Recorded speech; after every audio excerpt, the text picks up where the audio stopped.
রূপম বলছি। সবাই ভালো আছো তো?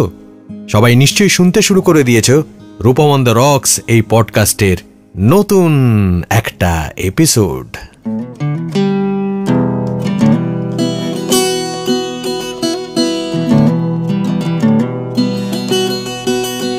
একটা মজার কথা, গান থামিয়েই কথাটা বলছি।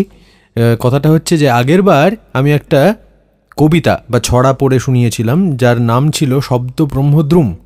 সেটা হচ্ছে আমার লেটেস্ট যে উপন্যাস তার নাম, অর্থাৎ উপন্যাসের নাম যা, ছড়ার নামও একই। আবার আমার প্রথম উপন্যাসের নাম হচ্ছে চাঁদনিতে উন্মাদ একজন। যে গানটা আমি এখন গাইছি তারও নাম একই, চাঁদনিতে উন্মাদ একজন।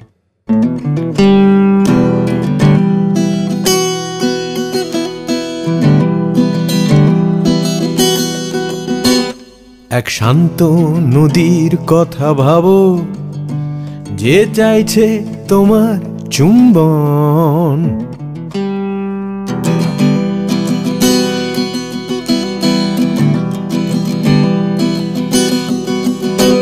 এক তপস্যার কথা ভাবো, যে চাইছে গহন তপবন।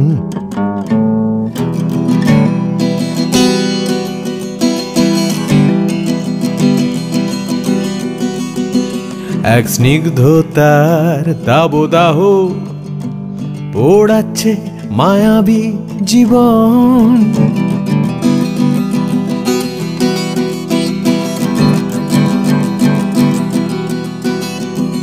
এক সেরা বন্ধুর কথা ভাবো, চাঁদনিতে উন্মাদ একজন।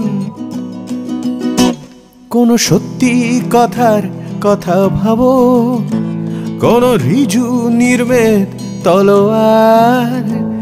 আমি জানি তোমাকেও হারাবো, তাই ভয় নেই কিছু হারাবার।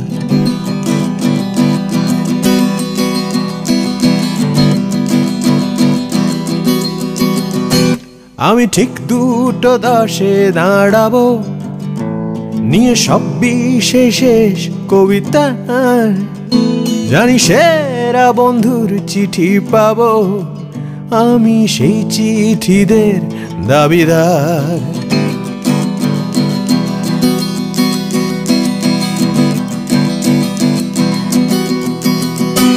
তাহলে গানের লাইনে এই কথাটা এলো তো, জানি সেরা বন্ধুর চিঠি পাবো, আমি সেই চিঠিদের দাবিদার, অর্থাৎ চিঠির কথা বললাম।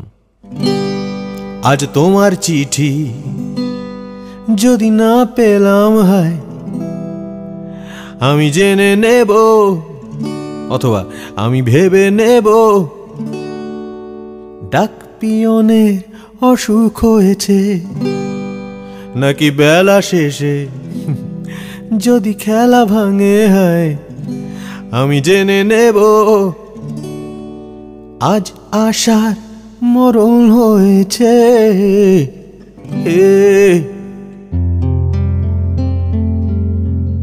আসলে চিঠি ব্যাপারটা না এত টানে, যেমন করে একটা হাওয়া হঠাৎ হুড়মুড় করে ঢুকে পড়ে যদি আমাকেই উড়িয়ে নিয়ে গিয়ে একটা ধুধু তেপান্তর মাঠের মধ্যে অথবা সবুজের মধ্যে ফেলে দেয়। অথবা আমার কথা ছাড়ো, একজন রাজার কথা যদি বলি, একবার ত্যাজিয়ে সোনার গদি, রাজা মাঠে নেমে যদি হাওয়া খায়, তবে রাজা শান্তি পায়, রাজা শান্তি পায়।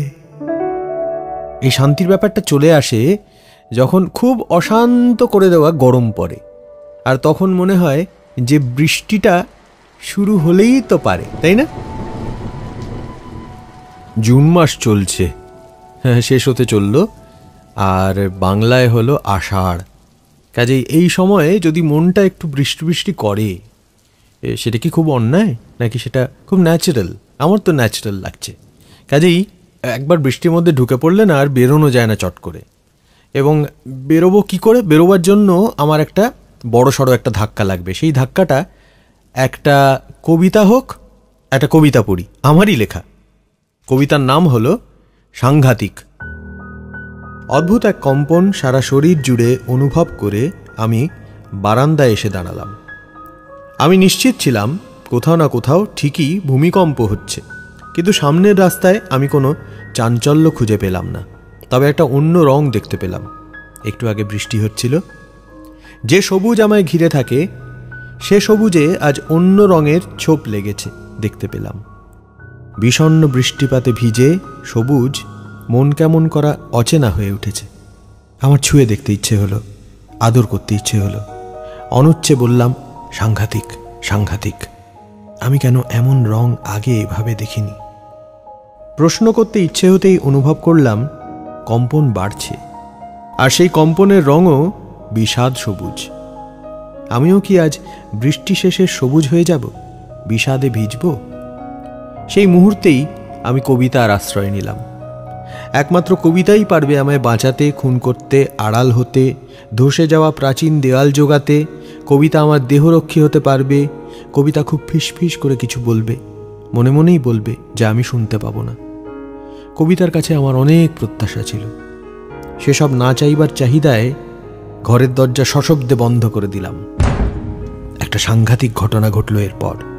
সেই মুহূর্ত থেকেই আমি আর লিখতে পারছি না, একটা শব্দও টাইপ করতে পারছি না বাংলায়। শুধু একটা কম্পন অনুভব করতে পারছি, এই এখনো আমার গোটা পৃষ্ঠা জুড়ে। একটু আগে আমি একটা গানের 2 লাইন গেয়েছি চিঠির প্রসঙ্গে। সেই গান ফিডব্যাকের। ফিডব্যাক হচ্ছে বাংলাদেশের খুব বিখ্যাত আইকনিক রক ব্যান্ড, বা পপ রকও বলতে পারো। এই ফিডব্যাকের যিনি দলপতি ছিলেন, এখন আর না, তিনি ফিডব্যাকের সঙ্গে তার সম্পর্ক শেষ করে নিজে আলাদা পথে চলতে আরম্ভ করেন, তাও অনেক দিন হয়ে গেল। তার নাম মাকসুদুল হক। তাকে আমি আমার ব্যান্ড গানের জগতে যেটুকু কাজ, সেই কাজের ক্ষেত্রে তার অবদান আমার কাছে গুরুস্থানীয়, মানে সোজা বাংলায় তাকে আমি আমার গুরু বলি।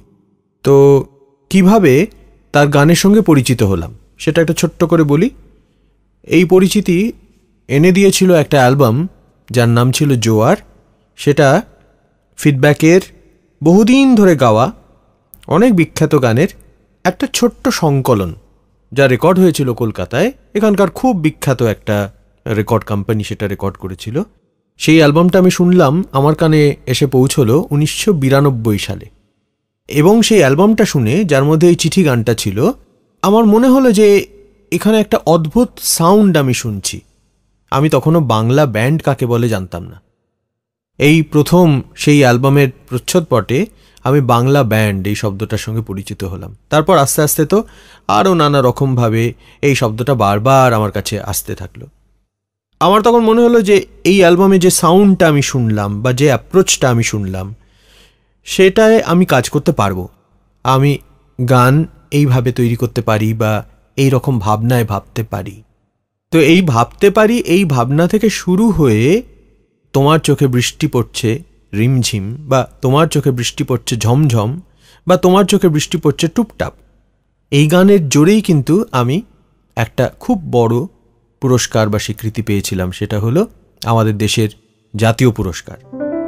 এই যে জার্নিটা বা এই সফরটা, এটা খুব রোমাঞ্চকর, এতে কোনো সন্দেহ নেই। আমার এই তোমার চোখের কথা যখন বলেই ফেললাম, তখন অবধারিতভাবে সেই বিখ্যাত রেকর্ডিং স্টুডিও যারা আমার গুরু মাকসুদুল হকের গান আমার কাছে পৌঁছে দিয়েছিল কলকাতায়, তাদের জন্য তাদের স্টুডিওতে দাঁড়িয়ে প্রথম রেকর্ড করা গানটার কথাও মনে পড়ে যাচ্ছে। অর্থাৎ যেটা দিয়ে আমার এই সফর শুরু হয়েছিল। গানটা একটু শোনাবো? আমি তোমার চোখের কালো চাই, তাই তোমার দিকে তাকাই, তুমি তাকাওনি আমার দিকে, তাই ধূসর বিকেল। আমি তোমার চোখের কালো চাই, তাই তোমার দিকে তাকাই, তুমি তাকাওনি আমার দিকে, তাই ধূসর বিকেল।